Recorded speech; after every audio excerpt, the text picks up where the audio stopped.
Napatulog ko na nga ang batang maliit kaya ito't mag-aasikaso na ako ng para sa hapunan namin. Pinagsaing ko na nga si ate kaya magluluto na nga lang ako ng ulam pero bago nga yun, eto nga't lilinisin ko nga muna tong lababo dahil napakagulo at ang dami ko pa nga ding hugasin. Hindi ko pa naman huhugasan dahil uunahin ko nga muna magluto pero aayusin ko nga muna itong lababo para naman makakilos ako ng maayos dito. Pero sasabunin ko nga muna itong mga baso para mga pinggan na nga lang ang sasabunin ko. Ang liit lang kasi ng space ng lababo namin kaya kailangan talaga walang mga hugasin kapag magluluto ako. Kaya lang eto nga't napag-abutan na at meron pa nga ako mga hugasin at hindi ko nga nahugasan kanina. Tapos eto nga palang isda nilagay ko sa freezer kaya ayan medyo may yelo pero hindi naman matigas kaya saglit lang ay natunaw kaagad ang yelo. Bala ko nga sanang iprito na lang kaya lang parang medyo mas matatagalan ako kung ipiprito ko pa kaya eto at pinaksiw ko na nga lang. Simpleng paksiw lang naman to, nilagyan ko lang ng sibuyas at bawang pati na din luya tapos mga pampalasa kagaya ng asin, paminta, nilagyan ko na nga din ng kaunting asukal pampapantay ng lasa at nilagyan ko na nga din ng suka, patis at saka mantika. Pagkatapos kong timplahan, ayun sinalang ko na at itinuloy ko na nga itong mga hinuhugasan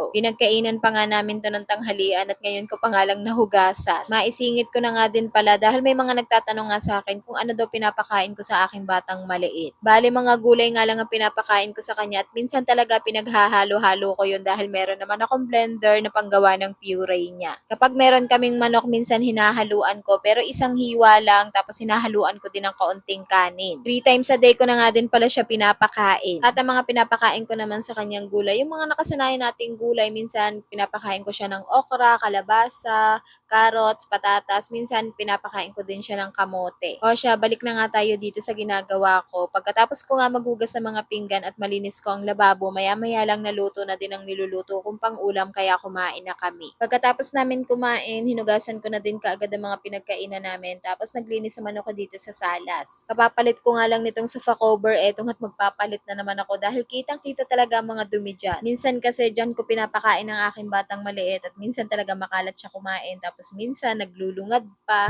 Kaya eto nga't dagdag na naman yan sa mga labahin ko at maglalaban na nga ulit ako bukas dahil napakadami ko na nga ulit mga labahin. Meron pa nga din ako mga tiklupin na hindi ko pa nga din natitiklop at bukas ko na nga lang din titiklopin. Eto nga't pagkatapos ko maglagay ng mga sofa cover, nagwalis naman ako para makapag-mop naman ako ng sahig. Hindi ko pa nga din nalilinis ang likod nitong cabinet dito sa may salas dahil medyo mabigat nga yan at hindi ko talaga yan kaya mag-isa. Pero winawalisan ko naman ang ilalim niyan at minsan nga sinisilip ko pa kung madumi pa ang ilalim. Tapos eto nga, pagkatapos ko magwalis, nag-mop naman ako ng sahig. Malinis lang talaga tingnan ang sahig namin sa camera pero pag sa malapitan na, naku, palagi yung madumi. Kaya kailangan talaga araw-araw o minsan dapat 2 beses talaga ako nagmamap ng sahig namin. O siya, yun lang naman ulit for today.